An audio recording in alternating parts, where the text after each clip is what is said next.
Another game, another opponent for the Auburn Tigers, but will the outcome be any different this time?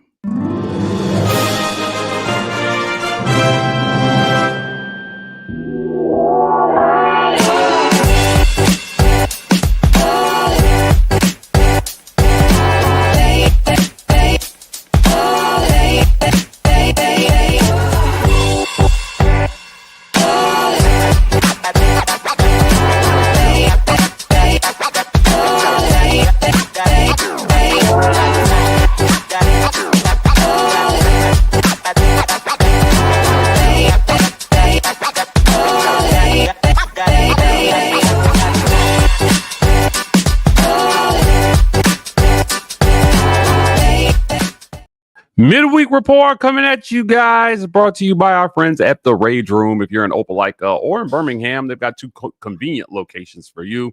Opelika, 1510 2nd Ave. If you're in Birmingham, 2616 7th Ave. South, get some rage out at the Rage Room. Auburn plays Arkansas on Saturday, so you may have many reasons to rage if the Tigers can't pull off a dub on Saturday. We appreciate them for sponsoring this segment. Guys, do us a favor. Sign up as a patron. It's that time. I know how the football season's going, but trust me, we're still dropping film reviews, however depressing they might be for Ike. I might need a therapist, honestly, going through some of these film review things here on Saturday for Auburn, but he's doing the Lord's work. Continue to bring you guys lots of great patron content. $5.99 a month will get you there.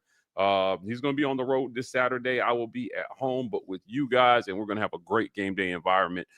Become part of the Green Name Gang so you can make sure you experience that to the max on Saturday. We appreciate you guys for doing that. Check us out on podcasts, all the podcast platforms. We are there with the Auburn Express Uptempo College Loop, Just a Sec, and the War Rapport Gaming channel. Climbing up the podcast charts is the War Rapport. We need your help. Subscribe, and it helps us a ton when you guys leave reviews. Leave a review on Apple or Spotify or wherever you listen to your podcast. I think on Spotify, you can actually, there's like a comment section for podcasts now. So you can actually have a whole conversation on the podcast. Do all the things. We need the engagement over there so we can continue to climb the podcast charts. We appreciate you guys for helping us do that. I want to thank our friends at the Rogue Shop. Visit rogueshop.com. Use code REPORTER. Get 15% off your Rogue Shop order. Pain, sleep, stress, anxiety, whatever ails you in life, the Rogue Shop has something that has you covered. Maybe you have some non-traditional ailments that could use some non-traditional remedies. Well, the Rogue Shop potentially has something that has you covered. We appreciate them for sponsoring this segment. So please do us a favor. Head on over there and make sure you get your order in today. Our guy Richard, longtime sponsor of the show. We appreciate him for sponsoring this segment. He does a great job putting a little something extra in there for everybody using code REPORT today.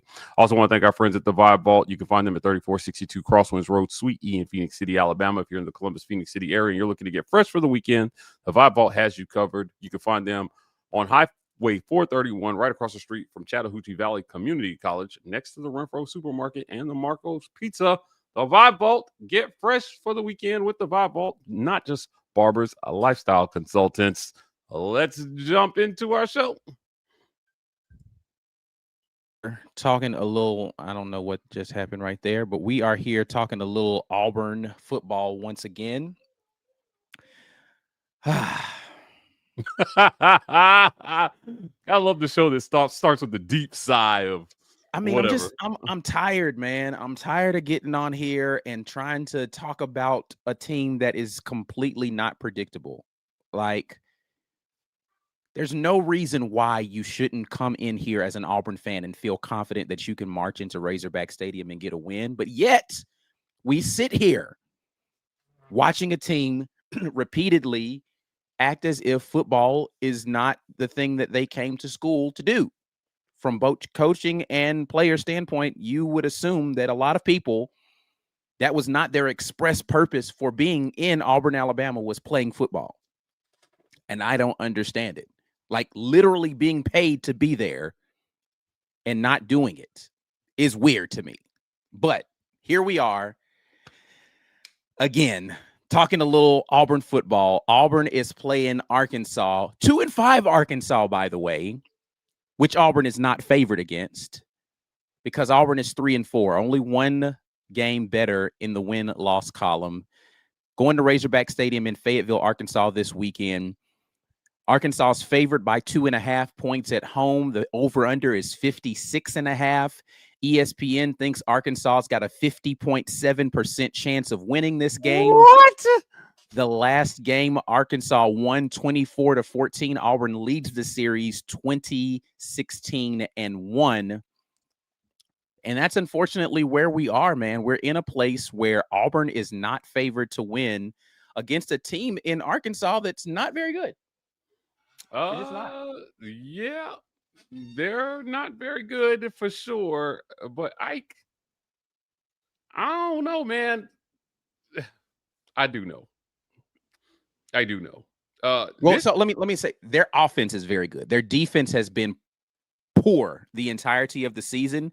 But good luck, Arkansas fans, or good news for you, Arkansas fans. Auburn's offense has been trash all year as well. So you have an opportunity for a defense that has been struggling to figure out how to look competent versus an offense that has been, frankly, incompetent for the vast majority of this year.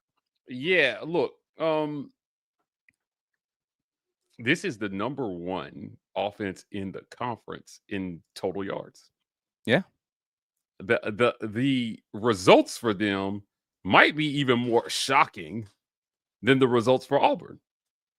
They or maybe the same at best. I wouldn't argue that they are as talented as Auburn, especially at wide receiver. But I don't know, if this game is in Auburn, do you think Auburn's favored? Probably.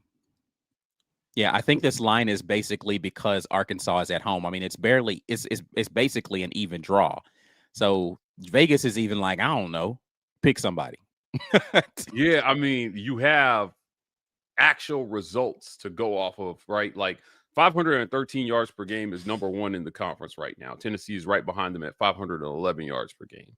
Auburn, 335 yards per game, is next to dead last in the conference. Only South Carolina is worse. So your next two opponents are both rated higher than you in terms of like total yards per game. This is tough math. But flip the script on the defensive side. Arkansas is dead last in the conference in yards allowed. Yes. Auburn is middle of the pack. This should be the remedy for Auburn's offense is facing this Arkansas. This should be. Yeah, like, I mean, look, this should be a remix of week 1 versus Baylor where you go to somebody else's crib and the defense can't find ways to stop your offense. That should be what happens Saturday. The next 2 weeks, you face the worst and the third worst defense in the league between Arkansas and Kentucky. Yeah. So this is kind of wild, man. Honestly, I'm with you, man. I'm tired of having the same conversation. Like somebody left a comment on our video and they were like, on one of our videos, and said, how many times you guys going to talk about if this is the last week before the hell? I don't know, man, until it happens. Because I mean, and until it happens, very clear about this. He's coaching week to week, man. Like, I don't know what else to tell you. Like, there was a pretty huge sentiment that last week was going to be the, hey, we're done with you week. And somehow they wiggled. We'll talk about in the second half some things that I think have extended the leash for Hugh Freeze quite a bit here. But I don't know that you can lose this game and keep your job. Like, I don't know how you would make that happen, because you're staring down the barrel if you lose to Arkansas to fighting for bowl eligibility. Yeah. I go back and forth on this. There's a part of me, based on conversations I have, that feels like the decision could already be made. They just have not actually done it yet, and they're just not telling him. Now, John Cohen was at practice today. He has been missing from post-game and weekly pressers for a couple weeks. And I've been looking for him. Now, We're going to talk about some other things about this season in the second half of the show, but this is a game that you absolutely have to get. No excuses. Just because if you lost, you had 4 straight ranked matchups and you won 0 of them. Right. And So you were, to quote the great Hugh Freeze, close in all 4 of them. You can't lose the ranked ones and the unranked ones. Right. That's what I'm saying. But you got to get this one, bro. Like you can't be close versus teams that are all ranked and then lose to the one team you get that's not. I'm not sure it was you I asked, but I definitely asked somebody this week if style points matter at this point. And at this point, I don't think they do. I think you just got to win. I do. Well, you have to. The winning part is requisite, right? Yeah. But in terms of whether he gets fight, like if they win haphazardly, I do think the style points matter. He wins it a la Billy Napier, where it's like Mississippi State had a field goal in their back pocket and they throw a pick on the last play. Yeah. Like if you win this one in some kind of crazy fashion where it was like you got lucky and they probably should have beat you, that's gonna be the same as a loss. Yeah, it's going to feel like a loss for sure. It doesn't change the fan sentiment. It does not change, I think, the sentiment of the boosters. I think everybody is like, no, we're cooked, bro. Because like there's nothing left to convince me that you can actually beat a quality team.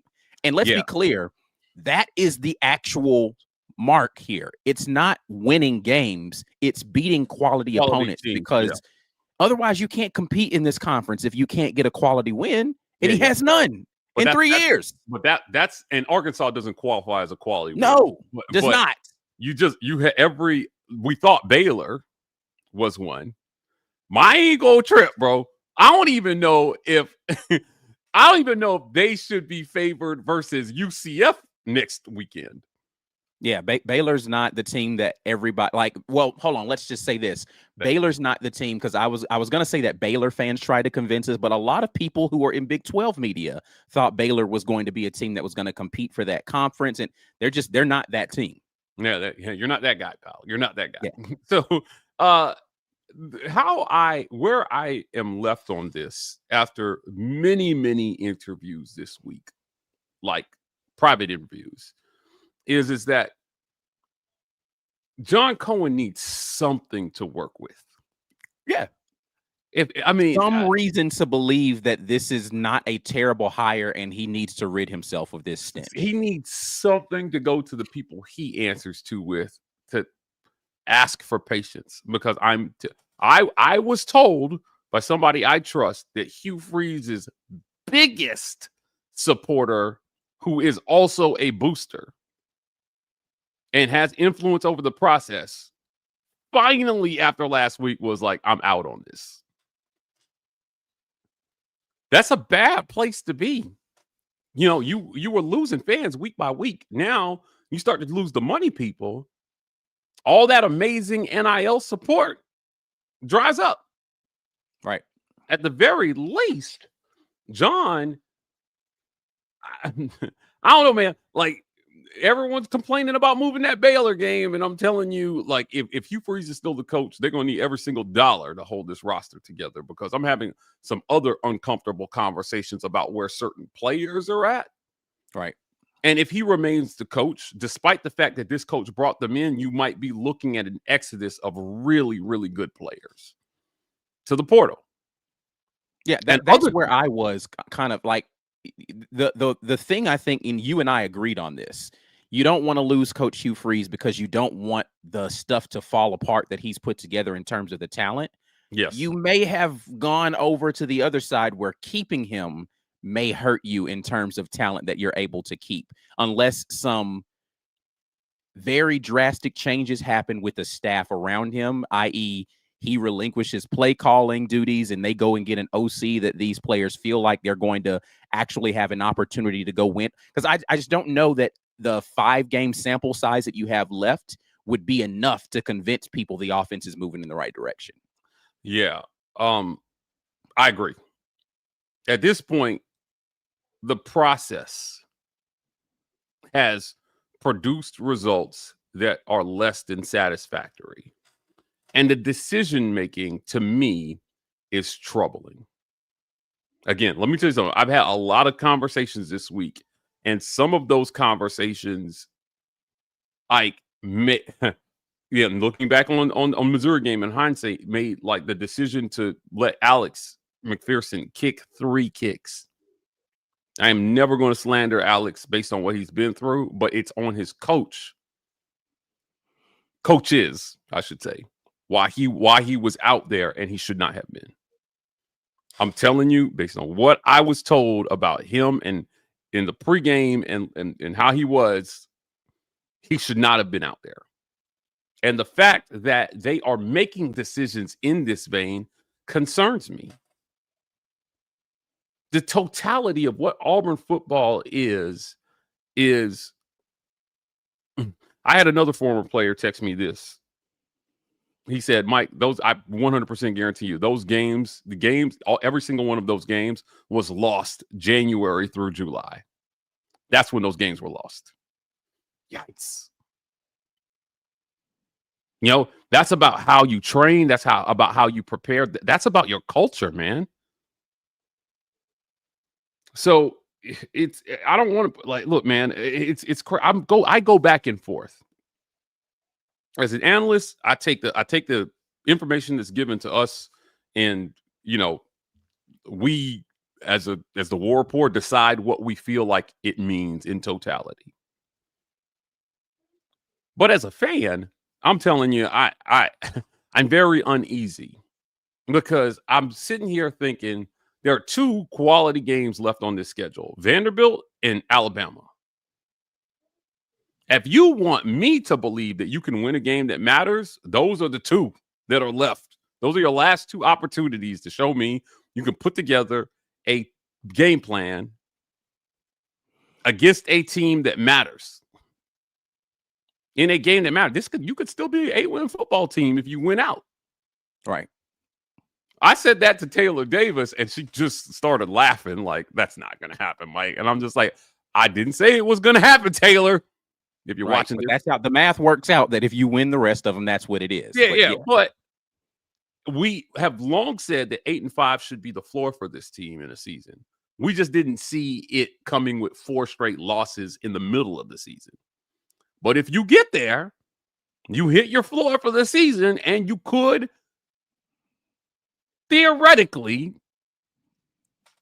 say that you still move the program forward because you were a 5-win football team last year. Right. So improving from 5 to 8 wins would be an improvement. The question that you're still going to get is, how could the floor still be this low? And there are small things, man. I don't give a hoot what anybody says. After watching Perry Thompson against Missouri, you cannot convince me that this man shouldn't have been on the field a lot more this season. Yeah, to that point, especially the first game or 2 after Horatio Fields went down and they inexplicably did not play him more, did not give him the ball more. Like, at that point in time, I'm just like, what are we even doing right now? Why is this man having to fight for his share of targets so hard? He was a top 30 overall player. Cam Coleman he doesn't drop passes. I'm telling you, these Cam Coleman drop passes are a result of an ineffective day-to-day, week-to-week process that is producing a bad mentality for players on game day. They got to get that fixed. It starts with the head coach. I mean, look, man, I think that the Hugh Freeze play calling experiment is over. This whole system he described where I call a play and this person calls a play or has input on this play, that's over. If he is the coach next year, they're going to make him go out and get another offensive coordinator so he can CEO this thing. And he's going to be told to stay out of it. Yeah, I mean, he's essentially, I mean, but this is the unfortunate reality is this is just kind of the way it happens here at Auburn for some reason, is that you have a coach, well, at least in the last, 15, 20 years. You have a coach who's supposed to be an offensive guy. It doesn't look good on offense, and they are forced to remove themselves from that process. And then subsequently, you have this power struggle that's happening internally where the guy who you are paying the big money at the top isn't allowed to coach fully the way that he wants to and ride or die with his own decisions. Yeah. And as much as I agree that Coach Hugh Freeze should not be the play caller, if he wants to be the play caller, let him fail on his own and remove him. Like, what are we doing about why are we giving guys salaries to not be the guy that you hired them to be? You're not doing the job.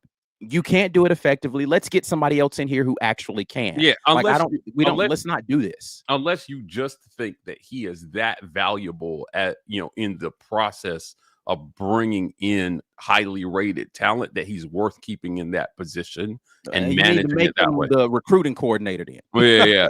But I mean, look, there was some stuff I was going to put out later tonight. So I'll say this on the show first before I tweet it. Kenyatta Watson and some of the other support staff that are assisting in recruiting are essential. They cannot be lost if you want to keep this roster together. They cannot have be lost. All the ties to the Atlanta area. Like there's just and listen, I'm not saying nobody else can come in and be a good recruiting machine. I'm saying that if they want to keep this collection of talent, they got to keep all those guys that brought that talent in. Yeah. This is bigger than Freeze when we're talking about recruiting.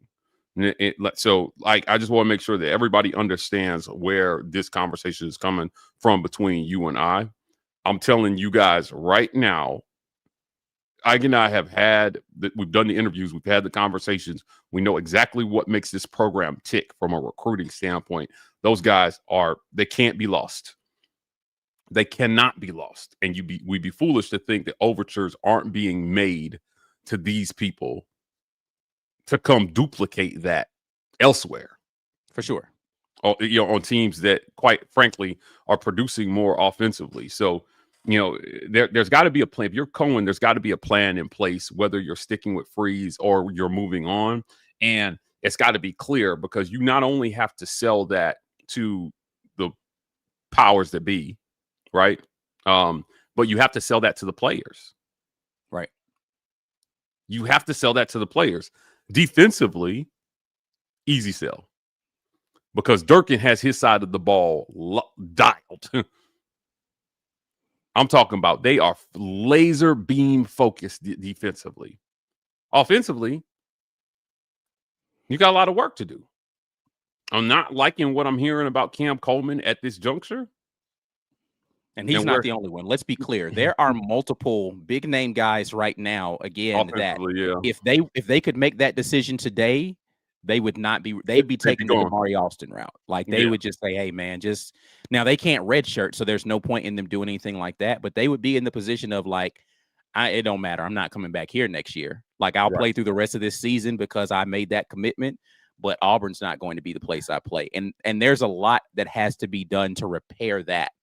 From the standpoint of a lot of those players. Yeah, look, man, I don't know how else to say this, but like the Damari's decision was understood by a lot of people in that locker room. And when I say understood, like nobody blames him for doing what he did. Yeah. Right. And what that signals to me, when you're a captain, a guy who was on, the head of your leadership council, straight A student, never gets in trouble. Like, say what there'll be varying opinions on Damari's abilities and how necessary he was. But I'm telling you, all the intangible stuff that you want in a student athlete, that's Damari Alston. He says the right things in the media, and losing him mentally was a sign that something was fundamentally wrong with how the program is being run, at least on the offensive side of the ball. So for him to make this decision, he didn't come to it lightly. A lot of these guys who ended up transferring out, I can't stress to you enough. Guys like Jay Fair, I mean, these guys love Auburn. Yeah, it was a tough decision for them to leave Auburn for sure. Yeah, they loved Auburn. They loved the city. They loved their friends. They loved their classes. They loved their professors. And we went to school there, man. It is an easy place to fall in love with. You know why? Auburn has this weird ability to be able to galvanize and bring people together. We lived it, man. Not as athletes, but as a student. Lifelong friendships, man, that I've had. You know, I was telling the wifey the other day, who has friendships for 20 years anymore? No, like I'm telling you, like who has friendships for 2 decades? Yeah. Auburn played a role in the friendship that created this channel. And you and I haven't lived in the same city since college. Right. Yeah. Now imagine what it's like for a player. I'm telling you, these are difficult decisions. So I know he didn't come to that decision lightly, which should tell you how bad things possibly are in that locker room for those offensive guys. You gotta beat Arkansas, man. These guys need point blank period. Like they there is still winning. I just again, and I don't even want one of these. Oh man, officiate like win the game, man. Yeah. Win the daggone game. Like, no, we are not going to have a Saturday evening conversation about this game where we sit here and we complain about some weird reverse backward spike situation. No, win the freaking football game so it doesn't come down to one of those obscure calls and now you have to put that. No, just go win, bro. Just go win. Like Arkansas doesn't have anything to gain from this win. They already fired their coach. Yeah. You can't let a team that has no desperation beat you. When did Petrino take over? When did they fire him? This will be his 3rd week as the coach, I believe. Right. And he's lost the last 2, if I'm correct, right? So he hasn't won a game yet as their head coach. And maybe Petrino because he wants to win a game to show that he can still be a head coach. But the offense isn't the problem at Arkansas. So even if you're Petrino, you can say, listen, the side of the football that I put together is doing just fine. You put me in charge, I get a new DC in here, we're good to go. Or you give me a head coaching spot at some other school and I get a good defensive coordinator. I can still coach a team. That's not the issue for Bobby Petrino. Auburn offensively, like this team needs a win. Arkansas, maybe for their fans, they want to just say, all right, cool, we got rid of Pittman. He was the problem. But Auburn needs this. You can't be desperate and lose. Like that's too much, bro. Yeah. That's too much. Yeah, 5 straight losses for Arkansas. You're cooked. Right? Like they're 5 straight is like the death nail for a staff. You lose 5 straight, big time changes have to be made, and everybody tied to that is gotta go. Yeah. So you can't lose this game. You can't lose the next one either. You've got to win the next 2. If you're Auburn, you got to win the next 2, and you got to get to Vanderbilt, and you got to figure out a way to get that game. Because I'm telling you, the math gets a little bit easier on because if you get through Vanderbilt, then you're going to beat Mercer. So that's a 4-game winning streak to counter a 4-game losing streak. Right. And then you have a chance versus Alabama to end a we're at like year 6 now. Right. Since the last win, 2019. So 2020, 2021, 22, 23, 24, 25. So it's a 5-year losing streak currently. Right. You're in year 6 of it. To end that, like, look, man, I mean, the last time a team won 5 straight in this series, I think it was Auburn. Yes. Right? Like when we were in school. That streak started while we were in school because they won 6 in a row. I don't want to see Alabama match that streak. I don't want to see them match that streak. So You win that, you beat Kalen DeBoer, and you get them on up out of there.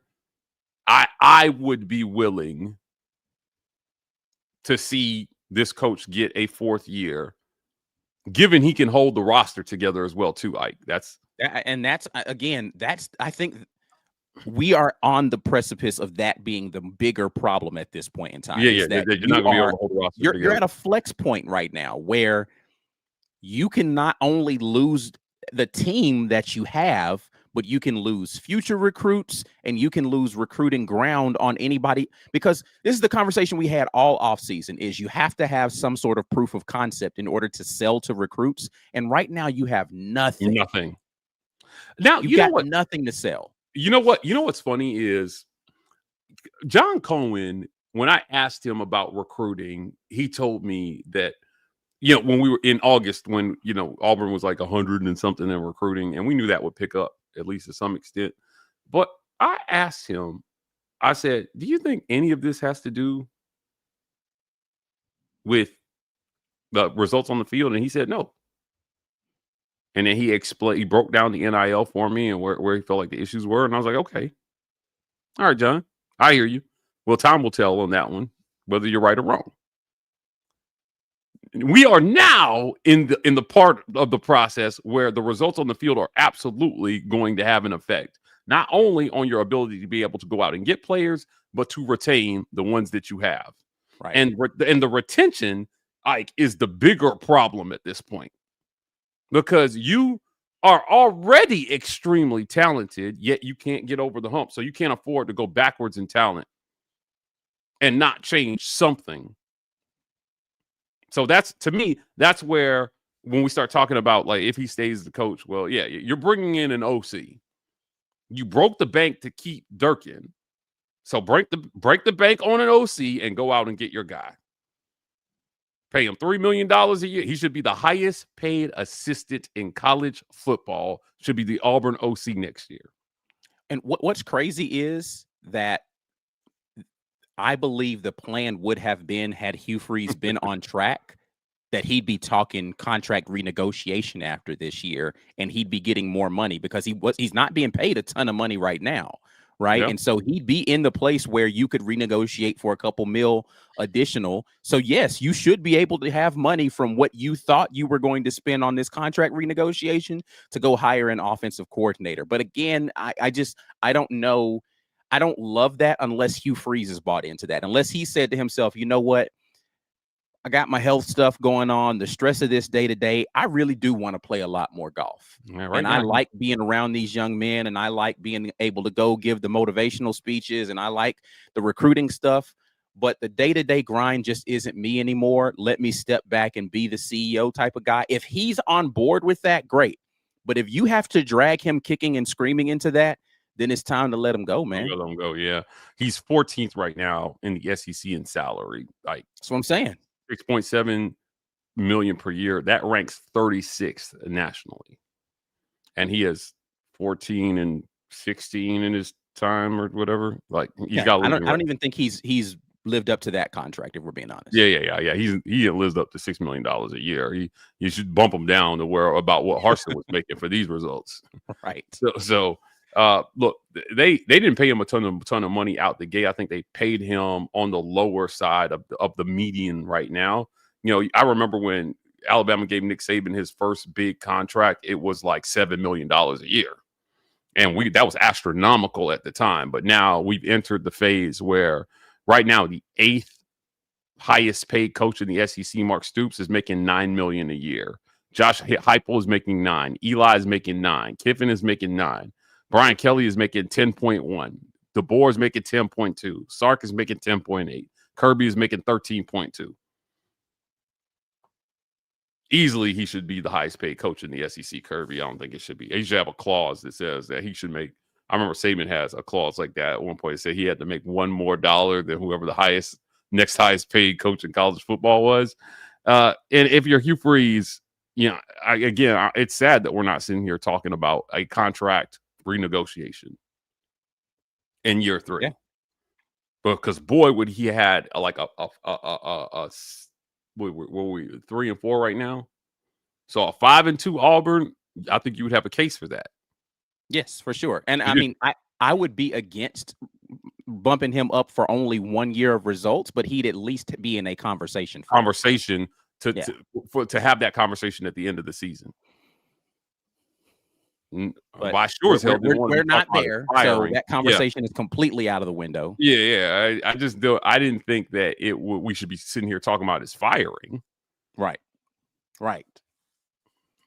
But yeah, here we are. Listen, there's no legitimate reason. You know, I had this conversation with one of the parents of the players.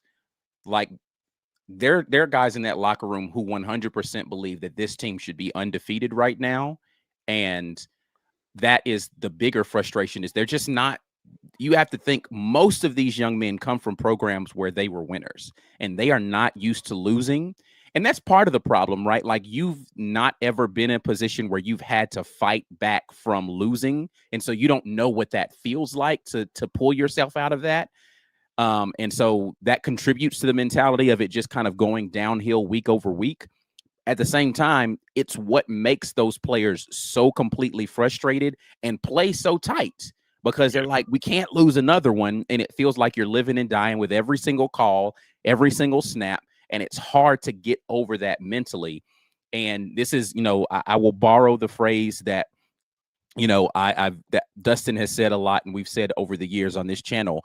The culture of losing is the problem right now. You have a losing mentality in that locker room that is pervasive, particularly amongst that offensive side of the football, that you have to find a way to break. Again, I don't think Arkansas is the way to break it. You got to break it versus a quality team, but you can't let Arkansas be another shovel of crap on top of this crap mound that we currently have in this season. Hugh Freeze said that they, after one of the games, we're finding ways to lose games. And I mean, that's exactly what it is. It almost doesn't matter who the opponent is. You are consistently putting yourself in positions to not only lose games, but to let the officials affect the game negatively. Right. So it's just got to be better. You got to go out and you got to win on Saturday, and you need to put down Arkansas and let it. I fear that we are in a place where the defense can't afford to have a bad game, because the offense has shown no signs outside of Baylor that they can pick up the slack if the defense has a bad game in terms of scoring. Auburn can't win a shootout. You can't win a shootout. So it's gonna be really hard math for Cohen here. I don't think there's any math where he stays the coach, because I mean, you have 4 straight games versus number 11 Oklahoma, number 9 Texas A&M, number 10 Georgia, number 16 Missouri. And now you're going into, and you still have 2 top 10. I mean, wow. By the end of this, Auburn could have played 1, 2, 3, 4, 5, 6 teams that could finish in the top 10 at the end of the season. Yeah. That's brutal, man. This schedule turned out a lot more brutal than we thought it was going to be. Initially, I still think it was favorable, but if you want to do great things, you have to beat good teams. Yeah. You can't be a championship caliber team and never beat anybody good. Yeah, right. And so the expectation is, show us where you could do that. Now, again, we're getting ready to talk about this. The Oklahoma game was absolutely stolen from Auburn. I don't care what else you say about this. In that game, that was the one game where I felt like they played well enough offensively to win the game, despite even some missed opportunities. And you took points off the board multiple times and put points on the board for Oklahoma. That game was absolutely hijacked. Go talk to a wall if you disagree. The Georgia game, it was affected, but also you had to be better. Right. You just had to be better because you knew what you were getting into. And the Missouri game, again, there were calls here and there, but mostly this was just about the offense not showing up. Your best player dropping a wide open pass. Plays have to be made. You're not good enough to miss those plays and win games at this point. You're just not. And but it's not a player issue though. This is not a player issue. It is a culture issue, and they've got to figure out a way to get that fixed, and that starts with the head coach. Yeah, I mean, he has to figure out how to fix the culture. And I mean, I disagree a little bit that it's not a player issue. I don't think that they have any leadership on that offense from a player standpoint. Like, and it's difficult to be a leader if you're a wide receiver. Like, leadership usually comes from two places on an offense. It's your quarterback and your lead running back. Like, those are usually like the guys that you lean on, because at the end of the day, you're like, all right, well, we could just force feed our running back. We're just going to get him out and screen. Like, listen, I'm a 49ers fan. They figure out ways to get Christian McCaffrey to football. In the day, point blank period, he goes and he makes plays for that team, and everything else that they do offensively tilts off of how defenses want to adjust to Christian McCaffrey. You either have to have a leader at quarterback or you got to have a dog in the backfield. Auburn's got good players at both, no leadership at either. And if you don't have it there, you can't have a head coach that can't give it to you. And right now they've got none of the above, and it's led to a 3-4 start for this team during this season, in which all 4 of those losses were attainable wins. But that gap in leadership is what leaves you in that space where you don't get any of them. Yeah, I agree 100%. All right. Well, we're going to talk about some of the things. Again, Auburn fans may be upset at the second half of this conversation a little bit, because we are going to shoot Hugh Freeze a little bit of bail, but it's not really us shooting bail. It's what has happened out here in the landscape of things. You're watching the Midweek Report. Make sure you're liking this video. Go ahead and subscribe to the channel if you haven't already. If you're not Green Name Gang, then you need to get your life right and do that, and share the content with somebody. We'll be right back after a quick word from our sponsors. This edition of the War Rapport is brought to you by our generous sponsors. Golden's Cast Iron. Whether you work out, grill out, or chill out, you deserve the best life possible, and Golden's Cast Iron is here to provide the tools to help you do it. Check them out at goldenscastiron.com. The Rage Room. The Rage Room is a place where anger and stress find their ultimate release. Set up a session today at one of the 2 great locations in Opelika or Birmingham by visiting opelikaRageRoom.com or BirminghamRageRoom.com. You already know the deal. Sign up as a patron. $5.99 a month will get you there. Game day is Saturday. We got an early kick, Ike. So those noon kicks hit a little bit differently, but we're going to be up with you guys on game day, communing and getting it done. Hopefully talking about an Auburn dominant dub. Either way, you want to be a part of the conversation. So join on up as a member, Green Name Gang. Let's continue to grow. We appreciate our community for helping us grow our community. If you see somebody who doesn't have a green name, maybe you can gift them a membership. If you see that gifted membership button, smash that. And then, guys, if you are not a green name, check your email. You could be on the receiving end of one of our patron memberships. We appreciate everybody who gives memberships to our community. Let's see if we can get 20 given away in the second half of the show here. Your financial support, again, helps keep the work that we're doing here going. Ike is going to be on the road, and we want to keep him out there for the rest of the season. How many road games we got left? Vanderbilt. We got to send him to Vanderbilt after this, guys. So let's get Ike to Vandy up to Nashville. Not a hard trip for you from Birmingham, but no, that's going to be the easiest one of the year so far. Yeah, I mean, you went to Waco, Texas, Norman, Oklahoma, and you went to Texas twice. College Station, yeah. Oh wow, and to Athens. No, that was a home game. No, that was I was gonna say Arkansas is gonna be the next one, and then we'll be out in Nashville. Yeah. So again, your financial support helps keep that work going. Check us out on podcasts, all the podcast platforms. We are there with all the podcasts you see there. Help us climb those charts. Subscribe, turn on automatic downloads, and leave us a review. Please, we ask you guys to do a lot of things, but of all the things we ask you to do, this doesn't cost any money, just a little bit of time to hit like, hit subscribe, turn on automatic downloads, and leave us a review. You only got to do the review once, but it helps us a ton.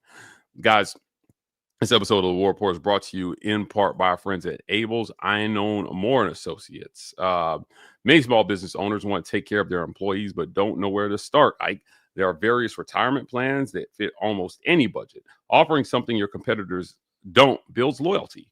improves retention, and can even improve productivity. Better yet, the amount you save in taxes from offering these plans can often covers a significant portion of the cost of the added employee benefits.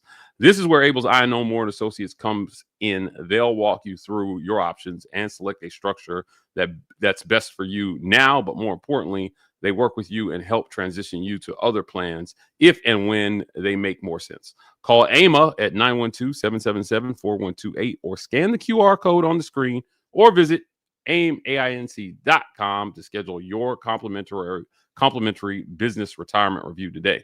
The War Rapport has been compensated by Abel's Iannone Moore and Associates for this endorsement. AIMA is a SEC registered investment advisor. Registration as an investment advisor does not imply a certain level of skill or training. Let's get back to the show. Yes, indeed. Let's get back in here and talk a little bit more about this here team that we have in Auburn that's doing a lot of things that frustrates me right now. But hey, listen, we want to hear from you all. I see the frustration in the chat, so let's talk about this. NH3425, Arkansas is ranked 124th in team defense. Auburn will either make their defense look like All-Americans or our offense will show up and run the score up. Give me the Tigers 20-13. That is not running the score up, my guy. Our guy Kyle Rush at the barn posted a graphic showing every opponent Auburn has played this year, what they average and how they did against Auburn.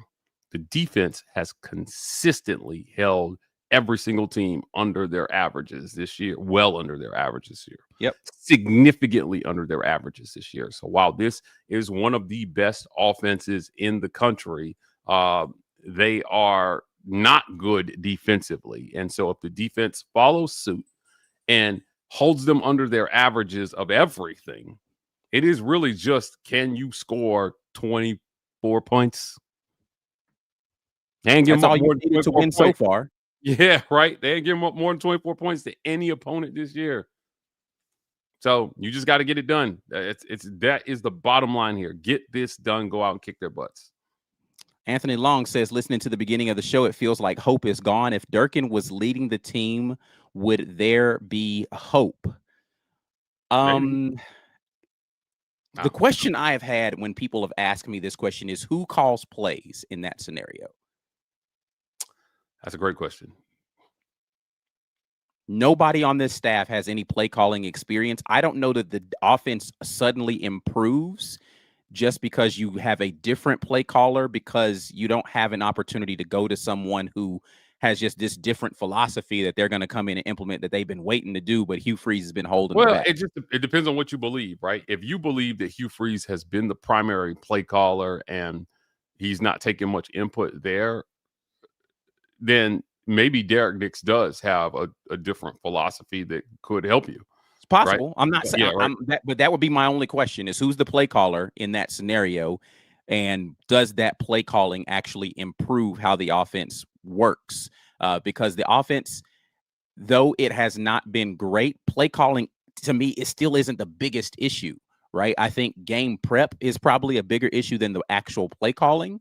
And so does that improve, right? So like I'd still have questions about the offense, but I do think maybe you lift a little bit of the whatever cloud exists because you feel like, oh, we got a renewed sense. But again, Arkansas fired Sam Pittman, still ain't won a football game. So I know that there are examples of people firing their head coach and they go and get wins. Most of those people are winning against garbage teams, right? So like, I don't know. I don't know the answer to that question. Maybe.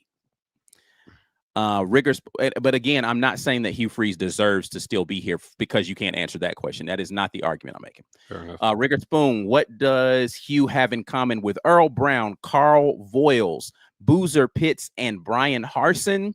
They are the top 5 worst record winning percentage coaches in Auburn history with a minimum of 20 games coached.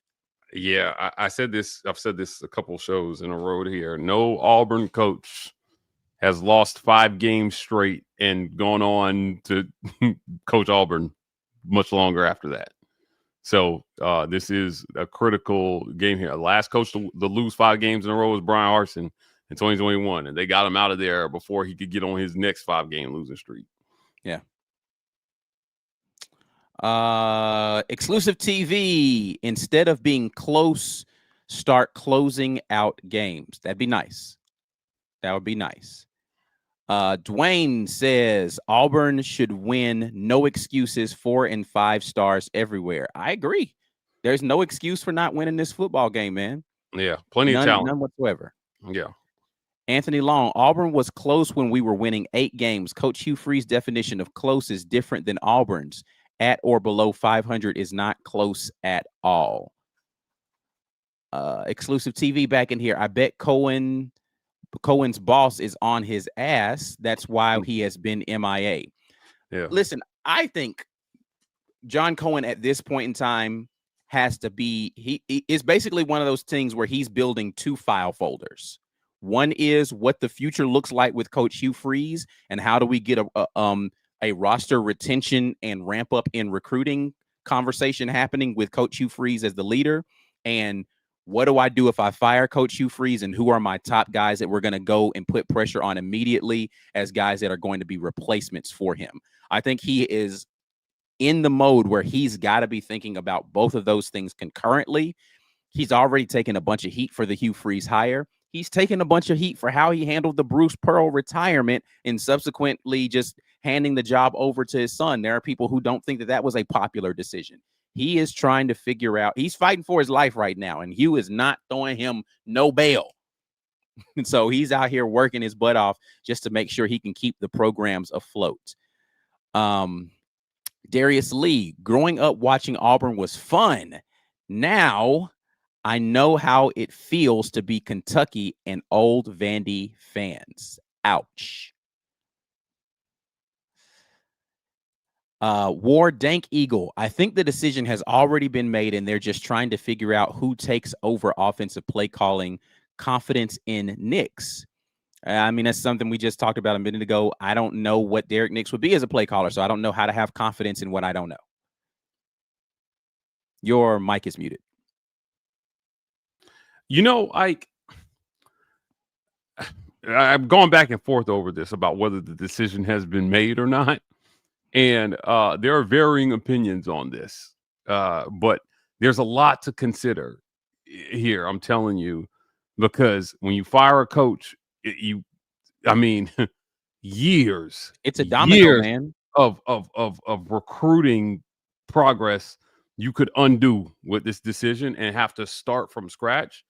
And it's not all just money, man. Like, you still need system, and you need concept, and you need vision to sell to recruits. So if you replace him, you've got to go a route that hopefully doesn't undo all that at this point, because the money people got to feel a little cheated at this point. I poured millions into this coach, and for what? That would be really, really difficult. I mean, and John has to consider all that. So for everybody who wants him to just pull the trigger, I'm telling you, it is a harder decision than most people are making it right now. Right. And again, and I get it, like, it doesn't matter to you because you're not the person that has to cut the check. And maybe there is somebody who's willing to just write that check, but they're like, at some point in time, you got to stop cutting checks for coaches that don't coach there anymore. Like, and you have to have and again, I'm not saying that Coach Hugh Freeze has earned anything at this point in time. He is actively having to earn it week by week right now because of the results that he has currently. But it is a more difficult decision, I think, than people are giving credit for it. Yeah.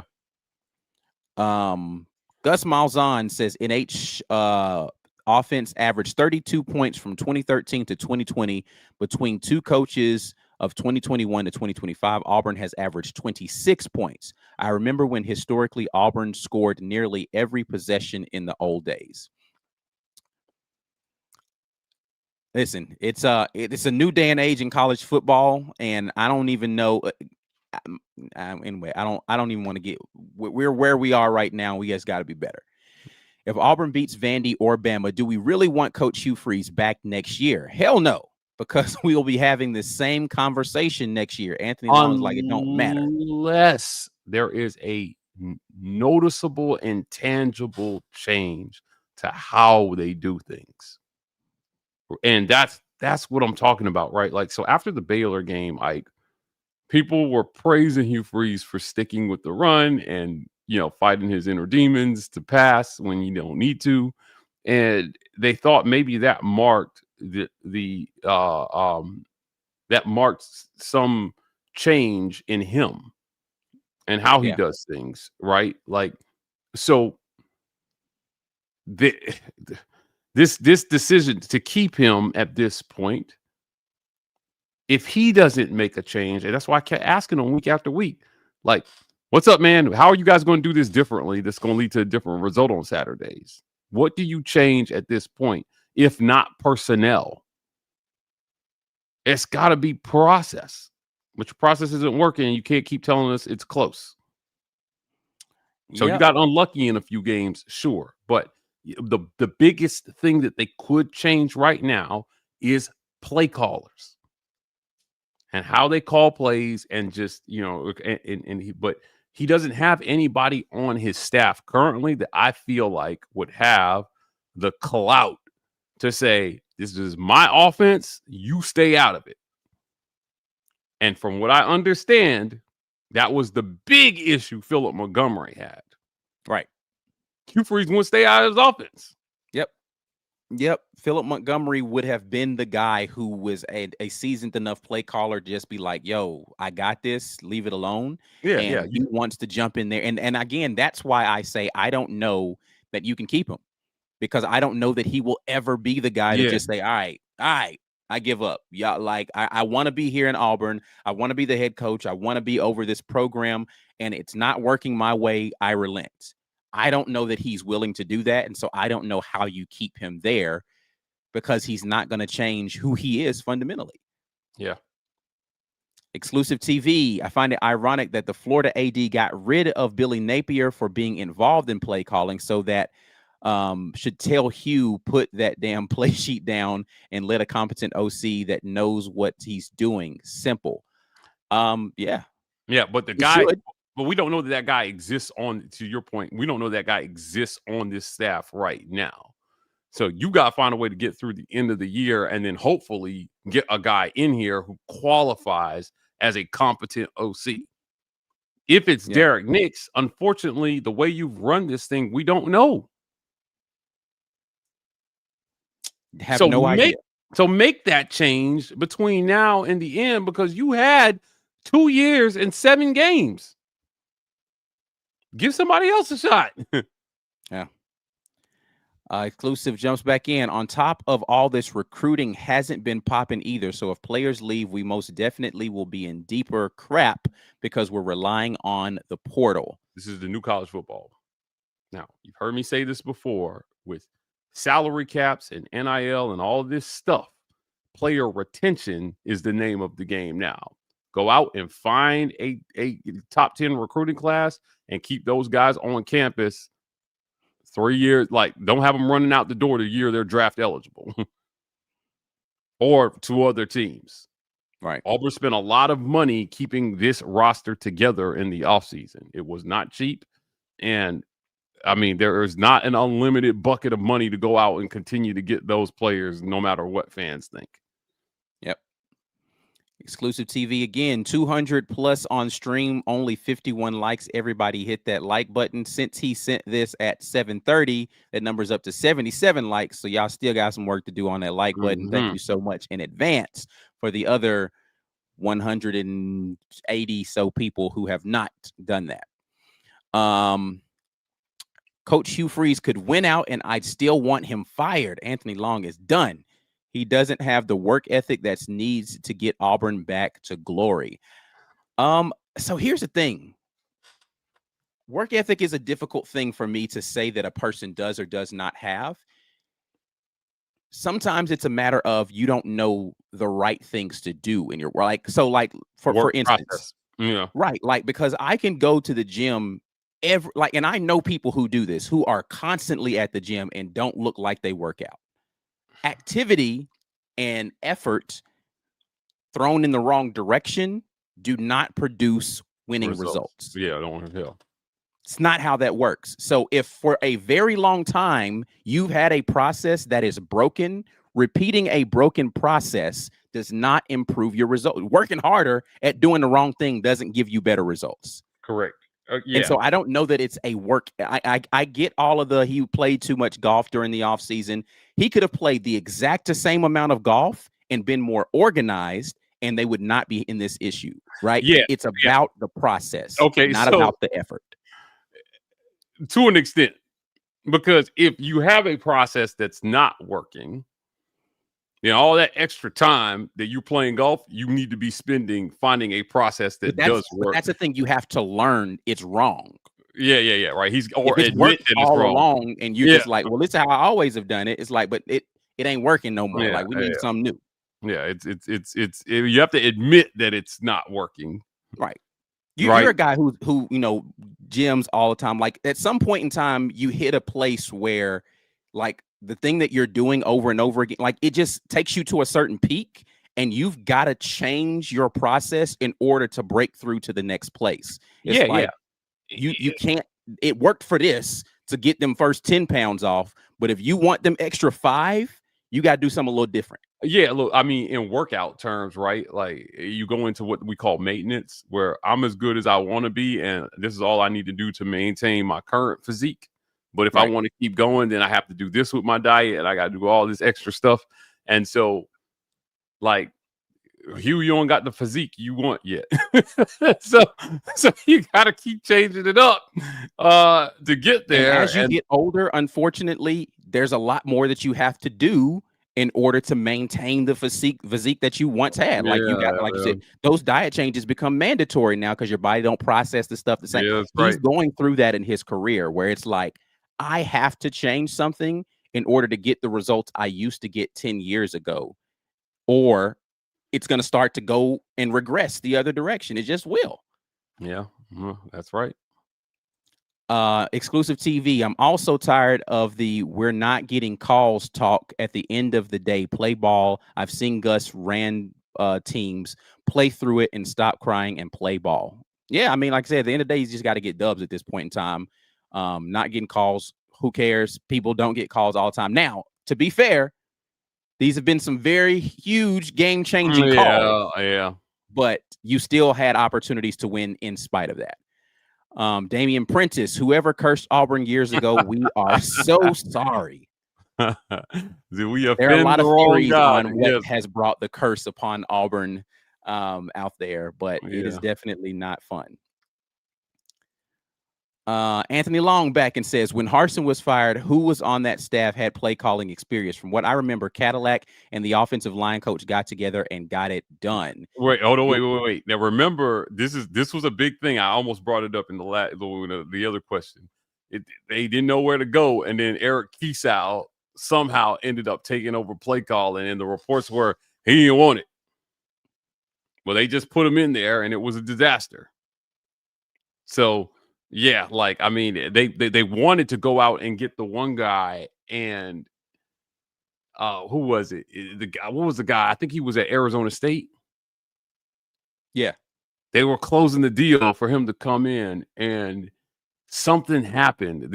He had a bunch of stuff that's not confirmed. But and then they dropped off the face of the and then they had the dude from the Seahawks, and he had Peyton Thorne said that guy was a big reason why he had chose Auburn as well, too. What was the guy's name from the Seahawks, man?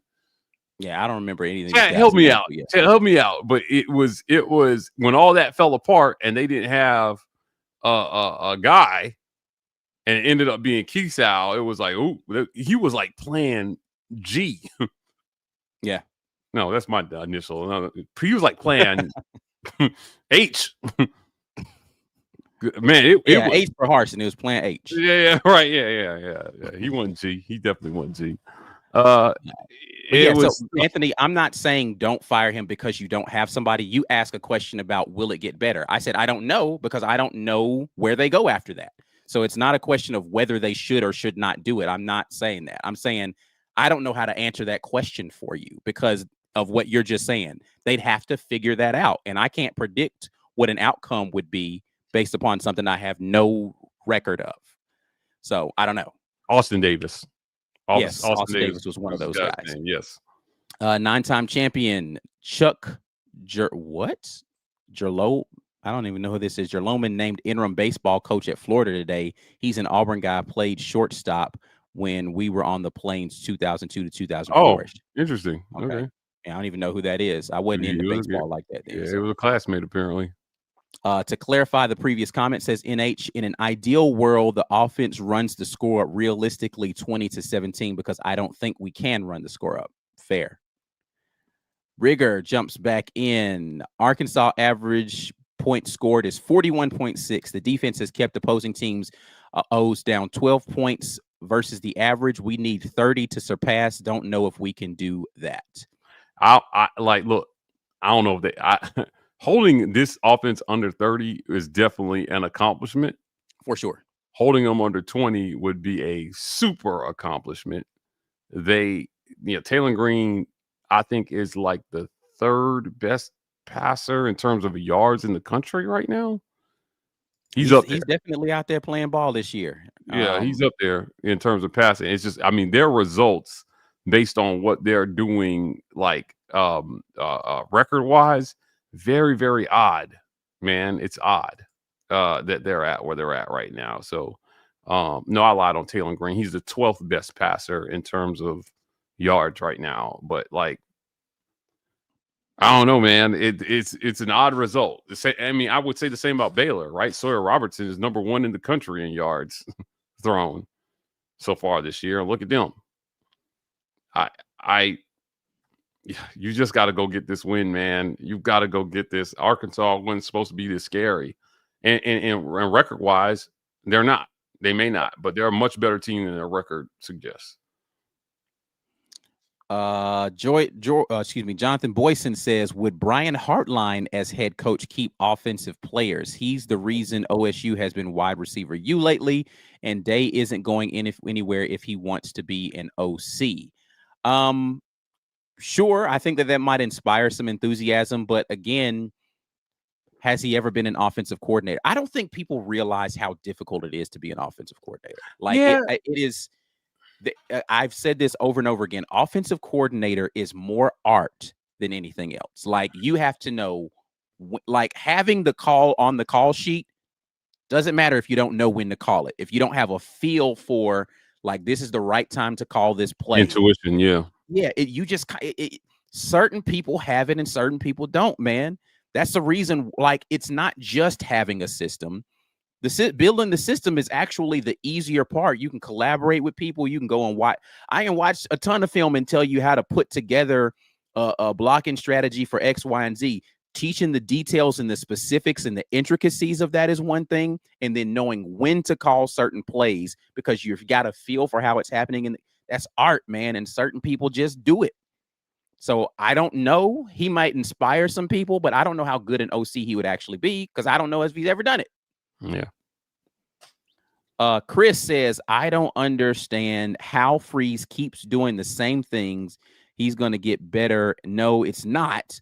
But by watching his press conference, I think he knows now his job.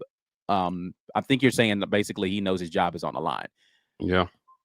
Yeah, I mean, if you're on your press conference saying it'd be nice to get a little vote of confidence from my AD publicly, you definitely look. I'm sorry. He's giving you enough of that as far as I'm concerned. Like, he's done backflips to give this coach a vote of confidence to anybody he is, but he's run out of bullets in the gun, man, to defend you. Yeah, because at some point in time, you look like the fool, right? Yeah, like you are the guy whose girl is sleeping around campus, and you going on social media bragging on how good she is, and you like, bro, about to propose, dog. yeah, right. Yeah, no, like everybody knows she's smashing homies, bro. Yeah, chill. Like, just take your L in silence. Don't get on here trying to convince everybody. No, if you want to stay with her, cool, but stop trying to tell us that she's a great girl. Like, we don't want to hear no more. We don't hear that. Rick says, how can Coach Hugh Freeze's offense not, I don't know what that was supposed to be so easily schemed by DCs, but so hard for players to execute cleanly? Clean plays rare as Jackson Arnold throwaways. Actually, I would, I don't think the film suggests that most defensive coordinators have schemed particularly great against Auburn consistently enough for that to be the thing. I think Auburn's execution, and this goes back to something that Mike has said repeatedly, in order to get repeatable results, you have to rep it right in preparation time. I don't think that they've done enough to make it where the details have become second nature to these guys so that they can repeat the process over and over again. You can rep it right once and every now and then, right? But to do it consistently, you have to have done it enough times for it to be second nature. And I just don't know that that preparation results in that. Yeah, I would say this. Based on what we know, they offensive practice is not well run. And I don't know who you put that on exactly, but it's not well run. And they got and so they've got to get organized, man, and they got to start paying attention to the details, and they got to get on the same page. I already told y'all the story about 4th and 2 versus Georgia, right? And the biggest disappointment in that story wasn't that it was a good call or bad call. It was that the quarterback and the coach weren't on the same page, whether it worked or not. Yeah, because if you just run the play as it's called, or you both have an understanding of what the play call is and it doesn't work, then the conversation isn't about who understood what. It's about the play call and the execution and not all this tangential stuff. Yeah. It was how they ended up not on the same page was an incredible story to me. Right.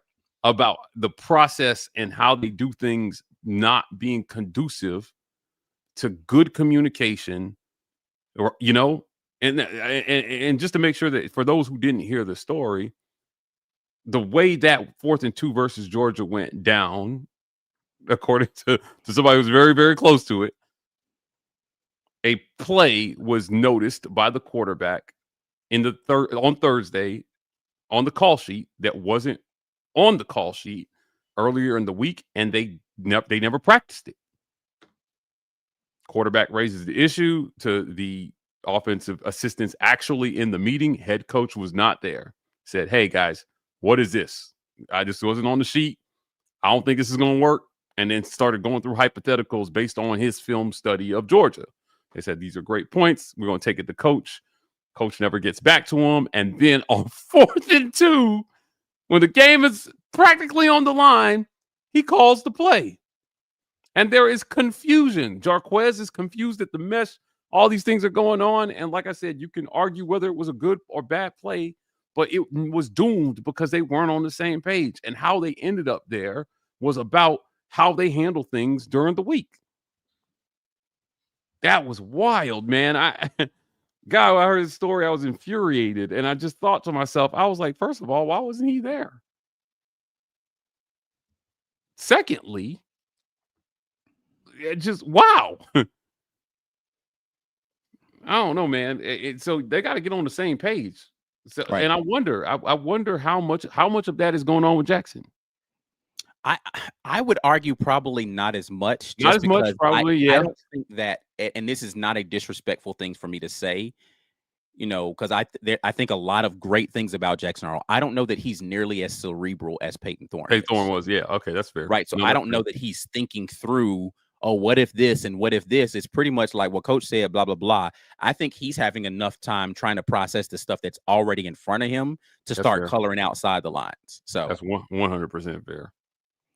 Ken Austin is who Exclusive TV says will be the play caller if all else fails and Coach Hugh Freeze is no longer there. I think I saw somebody in the chat say earlier he called plays at the CFL level and so he's had at least some experience being an OC play caller on game day. Chris says O-line and Keldrick Falk was going off on the offense and the last drive when Auburn had the ball to put the game away last week. Listen, that's what your leaders are supposed to do, man. Like, listen, go win this game, bro. You got the ball. We got a chance. But again, that needs to be, I don't know that your offensive line can lead that charge, that your quarterback needs to be in that moment. It's not about who has the more talented quarterback. It's got to be, do you have enough dog in you to go get it done? Yeah. Chris, DJ head coach Kent calls plays. 9-time champion. Everybody saying coaching change after huge buyout is tough. Didn't seem to phase A&M, even with inexperienced head coach at the SEC level, follow their pattern. So 16 two million. things on that. A&M's got a lot deeper pockets than Auburn does. And here's the problem that you run into, right? With Auburn specifically, and this is the reality, whether anybody wants to admit it or not. People get mad when I start talking about the evil boosters. I'm not calling them evil. I'm calling them involved. And when you want a quality, you have two options, essentially, with the pattern of what you've shown of Auburn in the hiring process. You either have to pay top dollar for a guy that is going to be what you essentially consider to be a can't miss guy. So you got to put out a bunch of money, or you go get a guy who has a lot less experience so you can pay him less. And if you're still paying buyouts, you have to creep closer to that lesser end until your money frees up. That money only splits so many ways when you now got to pay players, and it becomes a math problem at some point in time. And when you have an administration that has been known to meddle in coaches, guys who want to just have the run of the show don't want that job unless you're going to pay them a bunch of money to deal with that. It's just reality. And you ain't got A&M bread. You just don't. Dwayne, Hugh didn't forget how to coach. I'm confused. It seems as if that's not true, Dwayne. I ain't gonna hold you. It seems as if that's not true.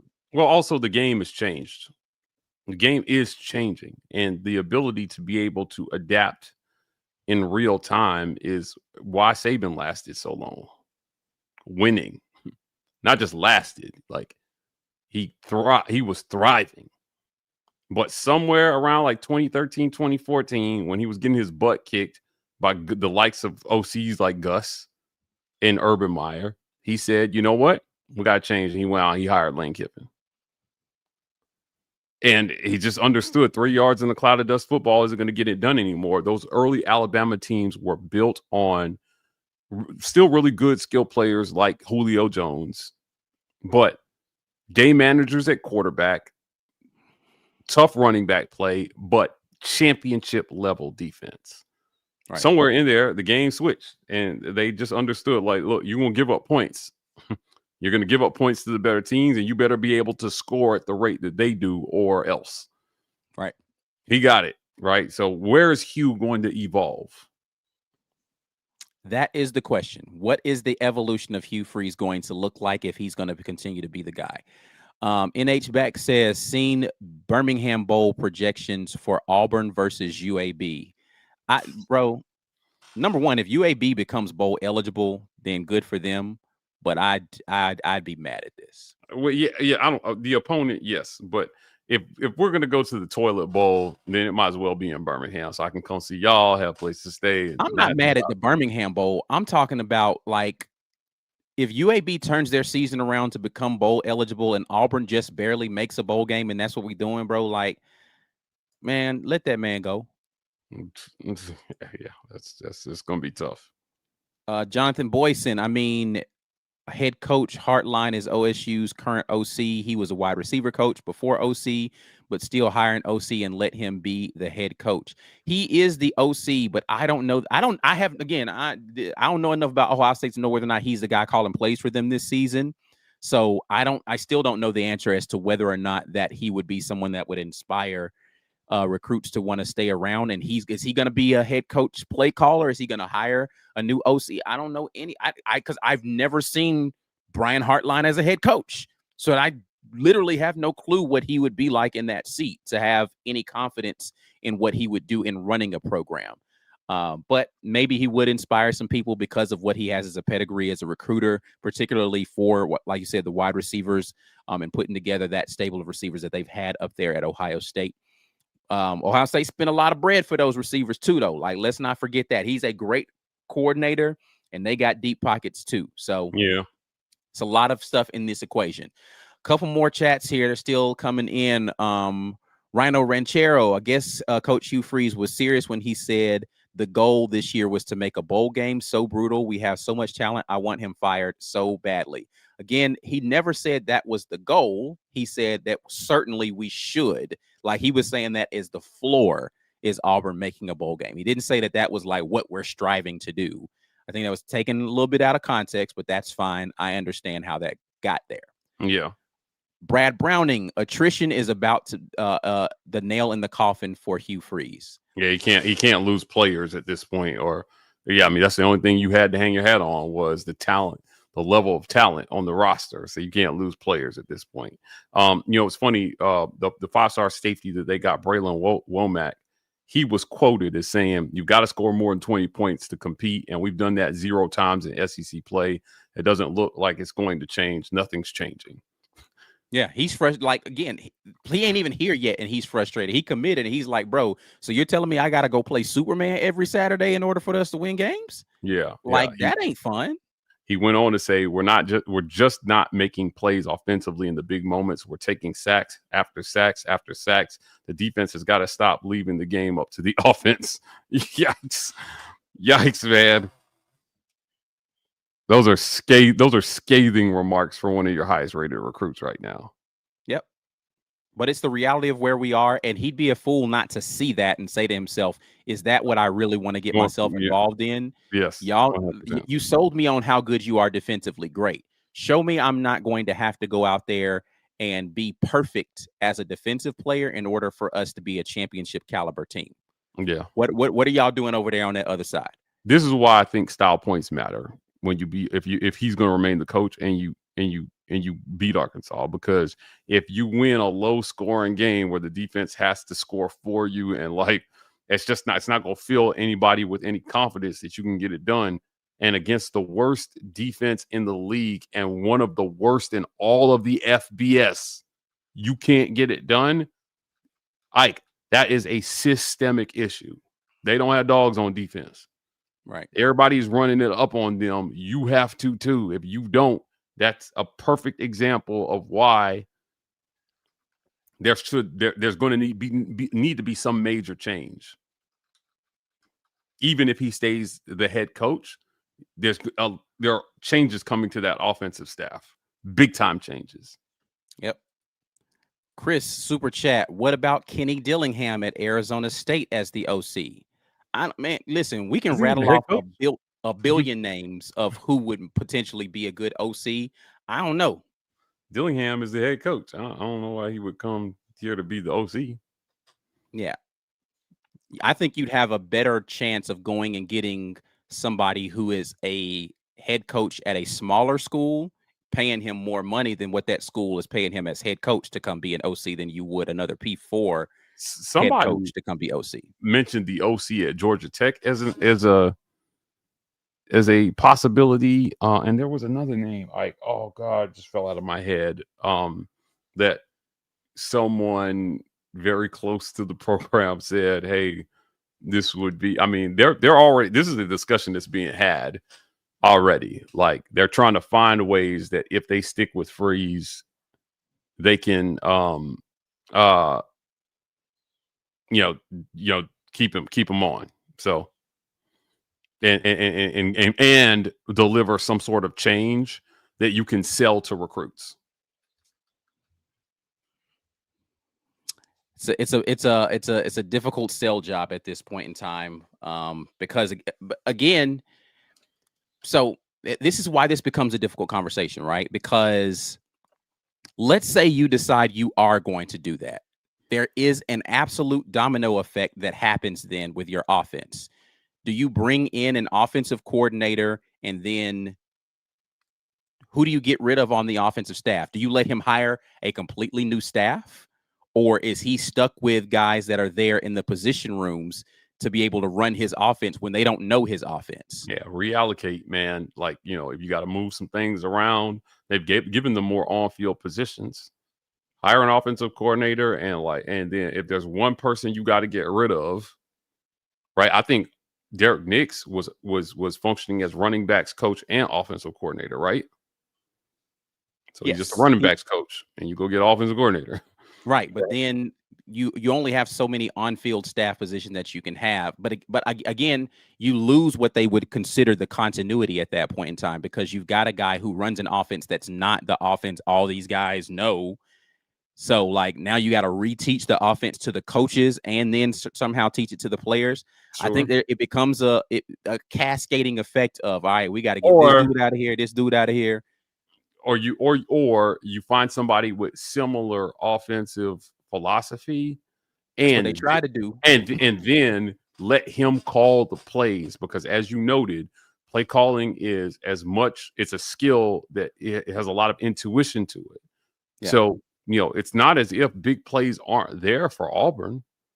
They have been there. They failed to make them in critical moments, and just changing the play callers might be enough to get you over the hump, even if you're not changing the system drastically. But changing play calling would be a drastic change for this coach.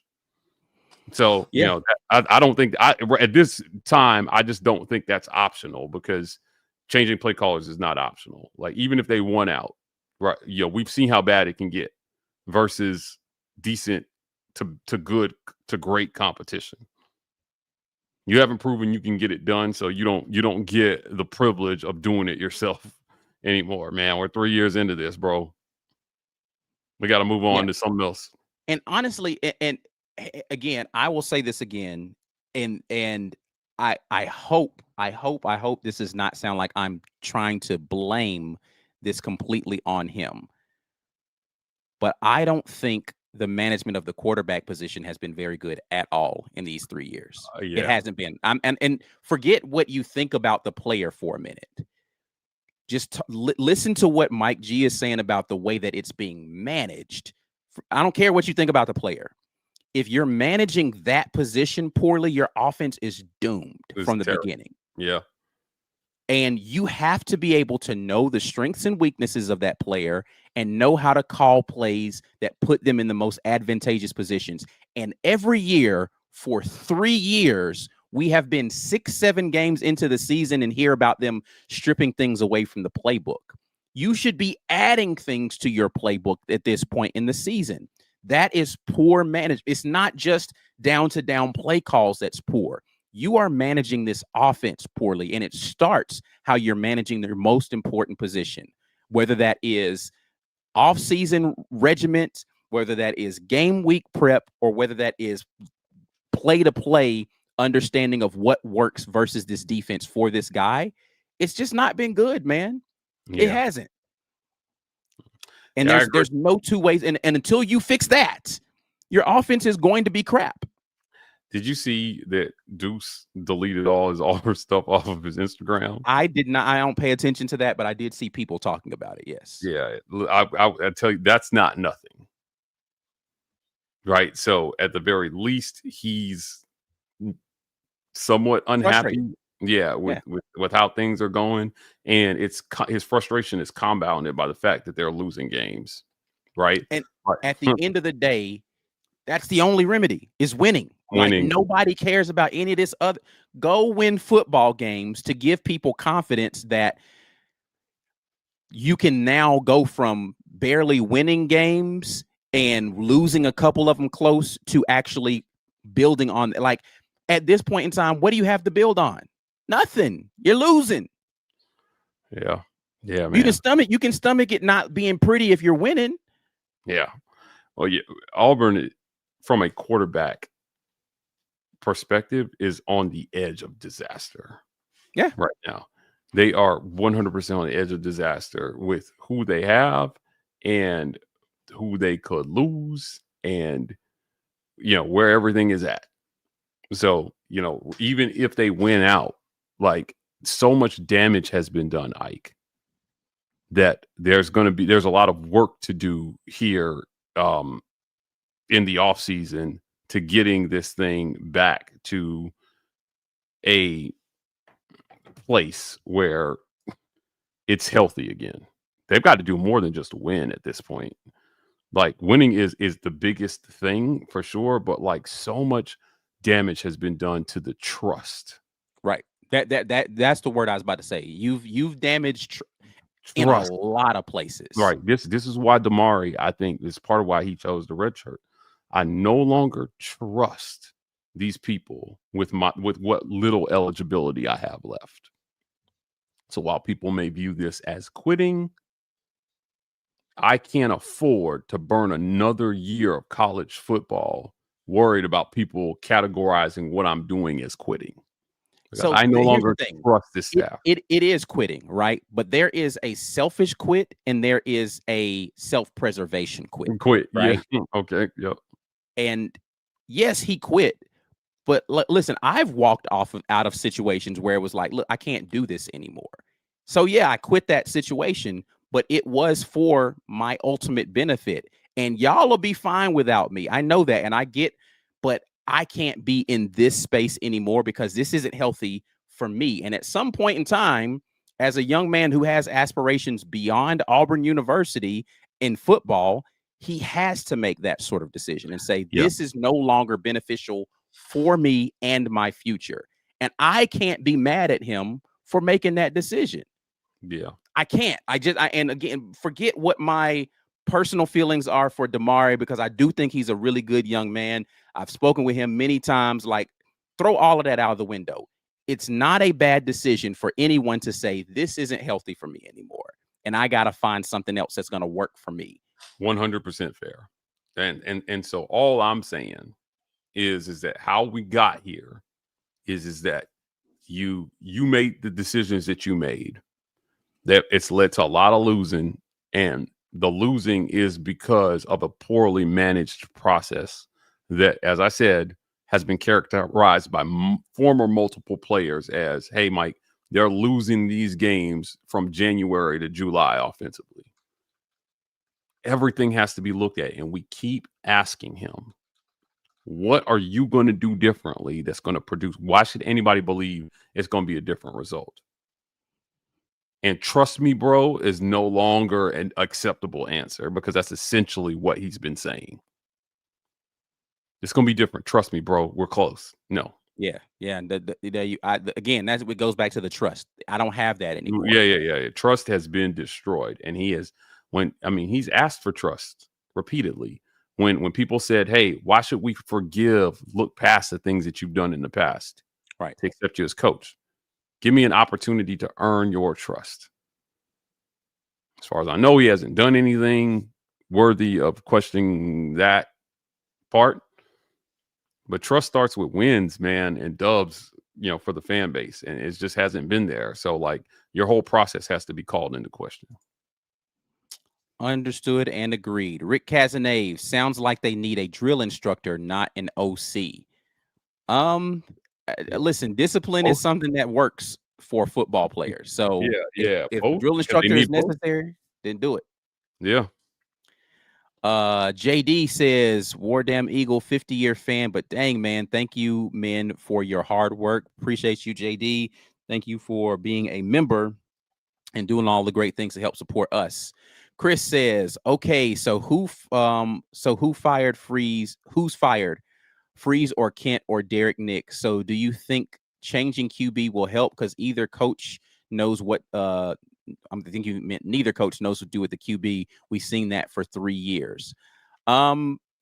Listen, man, if Freeze is fired, all of them are gone. But the problem with the sacrificial lamb at this point is that he is the guy mostly in charge of this offense and what we're seeing on Saturdays. Right. So, like, I don't think the fault lies with any of the other names in that super chat. It is on him. He has got to, it's so that's part of the evaluation that John Cohen has to do. Yeah. Now, if you wanted to start firing people after Texas A&M was the time to do it. I'm sorry, like Jake Thornton easily could have been on up out of here based on how this offensive line has played at times. Now Connor Lew tore his ACL and he's gone. One of the best centers, one of the best linemen in the SEC. Dunskies for the rest of the year, right? So they're in a precarious situation, I think, and scapegoating coaches at this point when, again, from what we understand, the head coach is responsible for so much of what we're seeing is hard for me. It really is hard for me. Last one here. Ant earlier had one that I missed. I think he said, look at wait a minute. Oh, A&M, the rushing downs and no runs till the middle of the second.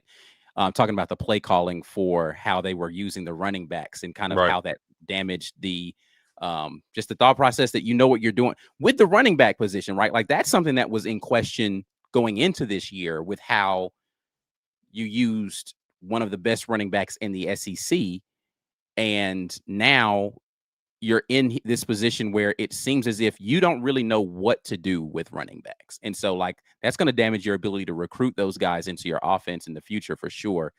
So I don't know, again, a lot of work left to be done, but the next hurdle for this team is to get a dub this weekend versus a team that you absolutely should look competent offensively against. We'll see. We'll see.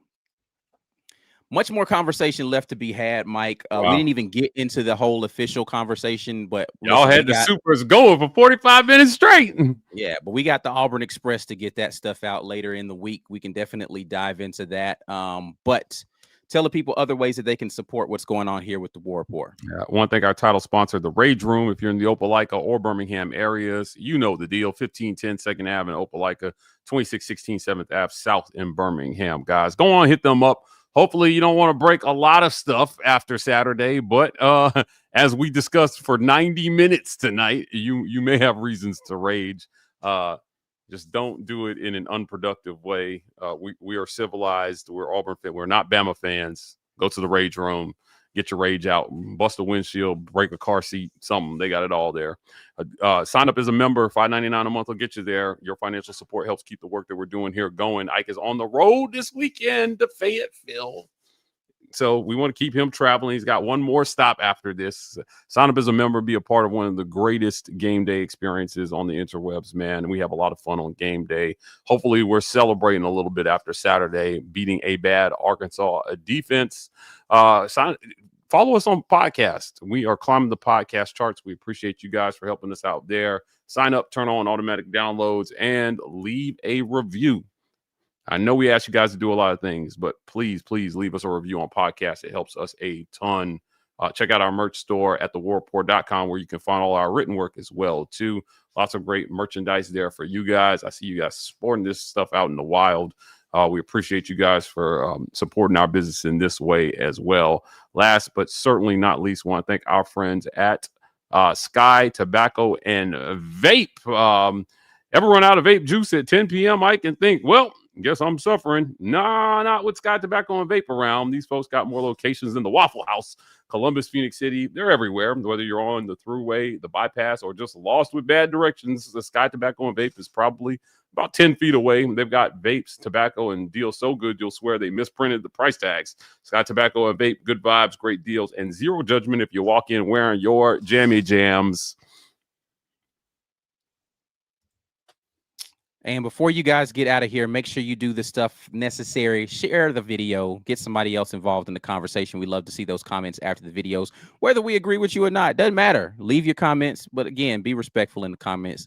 Otherwise, I'm going to have to come in there and say some rude things back. Like the video and subscribe to the YouTube channel if you haven't already. You can follow the whole squad at the War Rapport on X and Instagram.